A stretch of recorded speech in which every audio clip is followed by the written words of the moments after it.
سورہ بقرہ سورت نمبر 2۔ اور ابراہیم کے دین سے کون روگردانی کر سکتا ہے بجز اس کے جو نہایت نادان ہو، اور ہم نے ان کو دنیا میں بھی منتخب کیا تھا اور آخرت میں بھی وہ نیک لوگوں میں ہوں گے۔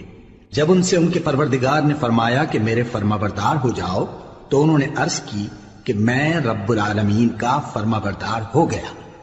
اور ابراہیم نے اپنے بیٹوں کو اسی بات کی وصیت کی، اور یعقوب نے بھی اپنے فرزندوں سے یہی کہا کہ اے میرے بیٹو، اللہ نے تمہارے لیے یہی دین پسند فرمایا ہے، تو مرنا تو مسلمان ہی مرنا۔ جس وقت یعقوب وفات پانے لگے تو کیا تم اس وقت موجود تھے جب انہوں نے اپنے بیٹوں سے پوچھا کہ میرے بعد تم کس کی عبادت کرو گے؟